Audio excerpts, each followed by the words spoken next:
So the enemy's strategy is order out of chaos, and they use this thing called the Hegelian dialectic, which is problem, reaction, and solution. They fabricate a problem, the public has a reaction to it, and then they have a premeditated solution to the problem that they created, which then makes them seem like our saviors. For example, the Bank of England, which was founded by the Rothschilds family, which had and has extreme global power. During 1907, this bank rose their interest rates dramatically, along with several New York banks, which retracted their market liquidity. Thus, this caused a lot of congressmen to accept the plan for the Federal Reserve Act of 1913.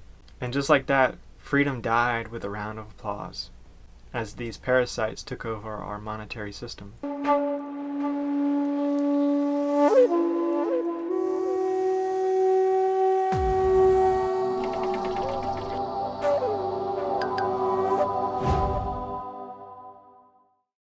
Hey guys, Mason here with Soul Shifting Insight. Who is the enemy?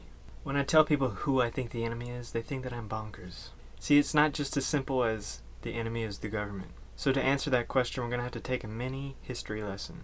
You see, the enemy is more discreet than the government or these secret societies, yet far more pretentious. These people have revealed themselves to us within movies. So, if we take a look at director Stanley Kubrick's movie Eyes Wide Shut, this cult and what they represent is revealed to us purposefully. The House of Rothschild is a British family, which is basically a group of bankers who pull the strings of financial decisions of the British Empire and Europe's history within the last millennia.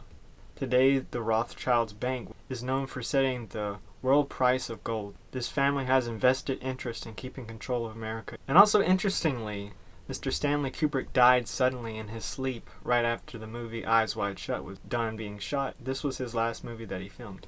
The people at the top who control the systematic takeover of the world via central banks. They belong to a secret cult. As George Carlin says, it's a big club and you're not invited. I've attempted to find out who this cult specifically is, but they lurk in the shadows, off the radar almost completely. I speculate that they remained hidden by some protection agency. See, this cult has many different proxy cults and organizations, but the root is all the same. The agenda, the motive is all the same. There are many different organizations, such as the Trilateral Commission, the Council of Foreign Relations, the Club of Rome, the World Economic Forum, the Bilderberg Group, the Bohemian Grove, the Cult of El, the Skull and Bones of Yale. What connects all these groups are certain members that are a part of all the groups. These groups and organizations are just the tip of the iceberg. And what is the true cult's primary motive, you may ask? It's depopulation, eugenics, genocide via inoculations. You see, these wealthy family members that are a part of these cults see us all as basically useless eaters and breeders. Me and you were nothing but a number to them. The narcissism is on an astronomical scale. You see, the Rockefeller family and the Rothschilds family began working together and were a part of the drafting of the Federal Reserve Act of 1913, which in my humble opinion is the enemy of every American, the Federal Reserve. These wealthy families, with the help of Republicans and Democrats, introduced the Federal Reserve Act, creating the central banking system that we have today. Basically, it's a private banking cartel. They have all of the authority to make a currency, determine its economic value, and thus become the sole market manipulators of today's economy. If they want to charge us $5 for an avocado, they can. If they want to charge us $6 a gallon of gas, they can. They can do whatever the fuck they want. And I'm not saying they micromanage the market, because with their economic power, they don't have to. To add insult to injury, not only can they make these decisions, but they can tax us on everything that we buy and sell and be protected by the law, all while not having to abide by the same rules. It's theft, bro. Oh, well, they have to abide by the government laws too. And it's like, if you believe in that, if you truly believe in that, then I say that you are extremely naive. So the enemy's strategy is order out of chaos. And they use this thing called the Hegelian dialectic, which is problem, reaction, and solution. They fabricate a problem, the public has a reaction to it, and then they have a premeditated solution to the problem that they created, which then makes them seem like our saviors. For example, the Bank of England, which was founded by the Rothschilds family, which had and has extreme global power. During 1907, this bank rose their interest rates dramatically, along with several New York banks, which retracted their market liquidity. Thus, this caused a lot of congressmen to accept the plan for the Federal Reserve Act of 1913. And just like that, freedom died with a round of applause, as these parasites took over our monetary system. So we know on record that many banks within New York were invested initially by the House of the Rothschilds. So for me, this points to negligence on these banks when it comes to the bankers' panic of 1907, which is what caused the Federal Reserve Act of 1913. It was a perfect opportunity for the Federal Reserve to be implemented. Do you see what I'm saying? They fabricated a problem, which was the bankers' panic of 1907, by jacking up the economy and retracting tons of market liquidity, and then also increasing the interest rates in a foreign country. And so what this did was cause an economic crisis in our country. They created the problem, and there was uproar about it, and so then they had a premeditated solution that they offered. And it wasn't just the Rothschilds, there was many individuals involved in this. Through divide and conquer tactics, via mass media coercion, the enemy's goal is to stunt, confuse, and cause people to fight each other rather than the real enemy. And while we remain distracted, they get away with heinous crimes. Make no mistake, when private banking cartels and wealth management asset companies such as BlackRock control our money, they also control a lot more than our money, such as our media, which is used to divide us with knee-jerk reactionary content meant to invoke anger, fear, and prejudice. These companies own most of the shares of most media outlets today. So what these companies want published as the truth or the news, they'll get. As the saying goes, united we stand, divided we fall. Trick is getting people stuck out of illusions of separation with each other over very irrelevant differences, especially when it comes to comparing it to the amount of issues that we all collectively face. A lot of this is psycho-spiritual growth that must take place. All it takes is simple deduction of probability when born into vast wealth. Simple observation of the mental state of some of today's billionaires. When you are raised and do not have to develop skills or be a part of a community, because from birth you have the ability to command people to do things for you based on your family's power, the only thing left to do is to pretend to do something, which is management and unnecessary authority. It becomes very probable then, if you are never pushed to associate with common folk because of financial status, that your mental state will devolve into sociopath behaviors, or worse, psychopathy. I mean, you can clearly see the arrogance that these people on the top of the social hierarchy possess. Unfortunately, since modern men are so weak and choose to conform to the bullshit status quo American dream, and not confront the outdated paradigms with new solutions that are revolutionarily simple. The solutions are so fucking simple. However, they are unconventional in comparison to the norm that has already been established. And make no mistake, this is by design.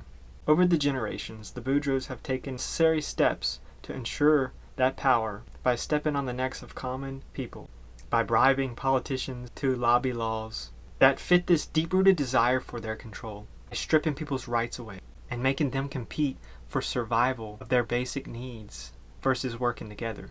This Rothschilds family and the Rockefellers, they have been in banking for a few hundred years now. Can you imagine the inheritance of a few hundred years worth of physical assets?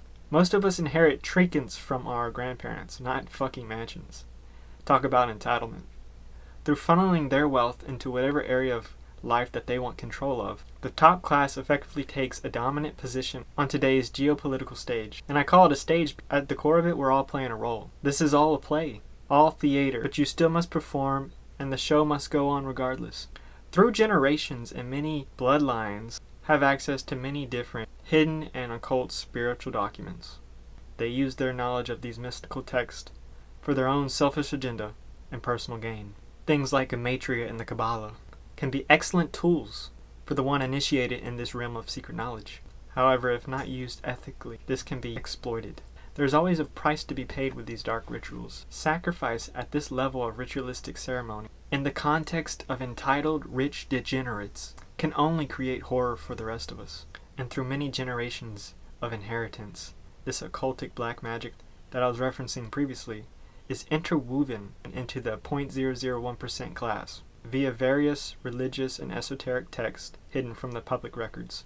This is a part of knowing our opponent, which is malevolence, which can be tricky for some of us to wrap our mind around. This is where the term conspiracy theory starts getting thrown around. When information itches a part of the soul that most don't want to look at, I realize that a lot of this doesn't seem to be concrete evidence and rather very abstract.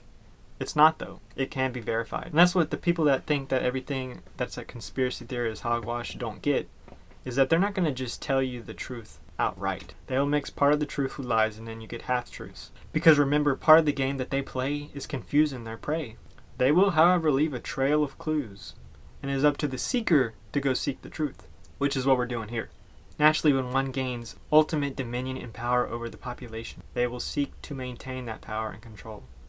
And not just on a financial and subsequently physical level, but they will also do it on a psycho-spiritual, esoteric level as well. This cult worships low vibrational beings, which offers them power through their worship. Entities like Baal, Moloch, Satan, and Saturn are just some examples of who these cults are in contact with. For some, it helps to characterize the king of demons as a malevolent force rather than a personified being. Whatever floats your fancy, just know that the energy is real, regardless of how you choose to perceive it. You see, because evil likes to leave a trail of breadcrumbs to arrogantly display their power through subtle patterns that people nowadays refer as coincidence. Coincidence, by taunting their victim because they know we will be alienated and cast out and called crazy, gaslit into eternity for questioning the madness they created in the first place. Constantly being called a conspiracy theorist by people that could never grow a backbone to disobey and think critically for themselves with the mind that was gifted to them. When it comes to the question of who is our enemy, yes, malevolence threatens us all, but more importantly, the real enemy can be ourselves. The complacency, the apathy, the denial. As Albert Einstein says, the world will not be destroyed by those who do evil, but by those who watch them without doing anything.